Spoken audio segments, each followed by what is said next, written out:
Question number 15 Doppler प्रभाव का है। क्वेश्चन देखो, एक श्रोता किसी वेग से एक स्थिर ध्वनि स्रोत की ओर आकर उसी वेग से दूसरी ओर चला जाता है। पहले इतने क्वेश्चन को हम लोग समझें। क्वेश्चन में क्या कह रहा है, देखो, एक श्रोता किसी वेग से एक स्थिर श्रोता की ओर आकर उसी दिशा में दूसरी ओर चला जाता है। पहले इतने का डायग्राम बनाए हम लोग। क्वेश्चन के अनुसार यही क्या है, क्वेश्चन के अनुसार यहीं पर जो है स्रोत है। स्रोत का मतलब जहाँ से ध्वनि उत्पन्न हो रही है, और स्रोत है स्थिर, यानी वी एस है जो है वो 0 है।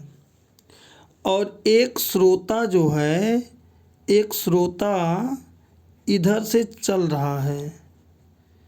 एक श्रोता वीओ, श्रोता के वेग को वीओ मानते हैं, वो यहाँ से चलना शुरू करता है और इसके पास पहुँच जाता है और उसी वेग से इधर चला आता है, इसी वेग से इधर चला आता है।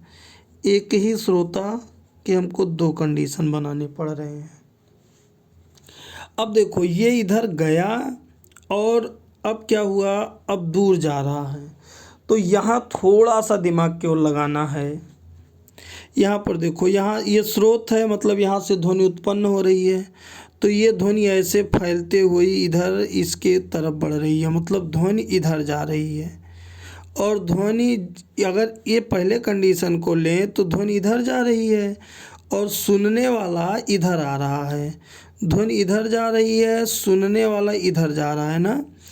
तो अब देखो, यहाँ पर जो श्रोता का वेग होगा वो ऋणात्मक लिया जाएगा। क्यों ऋणात्मक लिया जाएगा? क्योंकि ध्वनि स्रोत के अपोजिट जा रहा है। लेकिन ऐसे जो यहाँ से ध्वनि उत्पन्न हो रहा है, जैसे इधर जा रहा था वैसे ध्वनि इधर पहुँच रही होगी। लेकिन यहाँ पर अब की बार श्रोता भी उधर ही जा रहा है। जो ध्वनि है उसी दिशा में मेरा श्रोता भी जो जा रहा है, इसलिए यहाँ पर श्रोता का वेग पॉजिटिव लिया जाएगा। तो एक ही क्वेश्चन में श्रोता का वेग 2 तरीके से लिया जाएगा, एक बार पॉजिटिव, एक बार निगेटिव। निगेटिव कब लिया गया? जब श्रोता स्रोत की ओर जा रहा था, और जब उसको क्रॉस कर दिया तब कैसा लिया जाएगा? निगेटिव। तो इसमें 2 कंडीशन है। पहले कंडीशन को हम लोग सॉल्व करेंगे, जब श्रोता, पहला कंडीशन सॉल्व करेंगे जब श्रोता स्थिर ध्वनि स्रोत की ओर गतिमान है। स्थिर ध्वनि स्रोत की ओर गतिमान है, ध्वनि स्रोत की ओर गतिमान है। जब वह ध्वनि स्रोत की ओर गतिमान होगा, ध्वनि स्रोत की ओर गतिमान होगा, तब के लिए हम फार्मूला तो वही लगाएंगे, n dash is equal to n into V minus V O by V minus V S. लेकिन ज़रा ध्यान दें, n dash is equal to n और v का मान तो 330 ही रखा जाएगा, जब कुछ ना दिया हो तो 330। और vo अब की बार देखो, पहले कंडीशन में निगेटिव लिए हैं हम लोग, तो जब पहले कंडीशन में निगेटिव लिए हैं तो माइनस माइनस क्या हो जाएगा? प्लस। और बाई v का मान 330 माइनस वी एस तो 0 दिया है, यानी n dash is equal to बन गया n और 330 प्लस V0 बटे 330। इसको इक्वेशन नंबर हम लोग फर्स्ट बना लेते हैं। इसी तरीके से जब श्रोता दूर जा रहा था, क्रॉस कर रहा था ना, जब श्रोता दूर जाने लगा, दूर जा रहा था, तब n dash is equal to formula हो जाएगा n इंटू फार्मूला तो वही रहेगा, लेकिन अब की बार यहाँ पर माइनस नहीं होगा, vo प्लस ही रहेगा। तो n dash is equal to n into v का मान 330 माइनस V0 बटे v minus V0, V S का मान 0 ही रहेगा तो हम नहीं रखे। समीकरण 2 हो गया। अब देखो यहाँ n डैश माने हैं, इसलिए अब की बार n डबल डैश मान ले रहे हैं।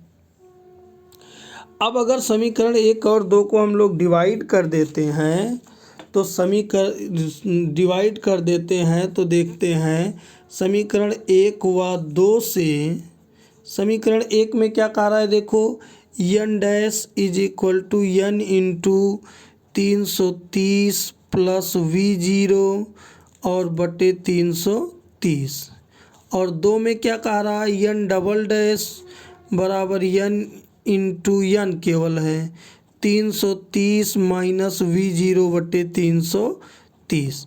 अब ध्यान दे तो 330 से कैंसिल हो गया और ये n से कैंसिल हो गया, बचा क्या, n डैश बटे n डबल डैश बराबर 330 प्लस V0 बटे 330 माइनस V0।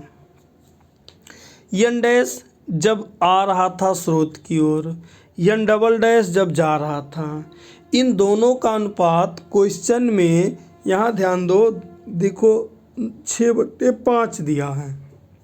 देखो क्या दिया है, निकट आते समय और दूर जाते समय आवृत्तियों का अनुपात 6/5 है। यानी n डैश बटे n डबल डैश का मान क्वेश्चन में 6/5 दिया है। 6/5 बराबर 330 प्लस V0 बटे 330 माइनस V0। अब जब सॉल्व करोगे तो यहाँ पर देखो हो जाएगा 6, 330 माइनस V0 बराबर 5, 330 माइनस प्लस V0। अब देखो 6 से जब ब्रैकेट तोड़ोगे, 6 0, 6 3 18, 6 3 18 1 19 माइनस 6 V0। 5 से गुणा करोगे, 5 तिहाई 15, 5 तिहाई 15 1 16 प्लस 5 V0। 6 को इधर भेजोगे V0 को तो इधर माइनस से इधर जाएगा प्लस हो जाएगा, 6 5 11 V0। और 16 1980 में 1650 को इधर भेजोगे तो ये माइनस हो जाएगा। तो देखो 0, 8 में से 5 गया 3, 9 में से 6 गया 3 और 1 में से 1 गया 0, 11 V0। V0 बराबर क्या हो जाएगा, 330/11 और सॉल्व करने पर आ जाएगा 30।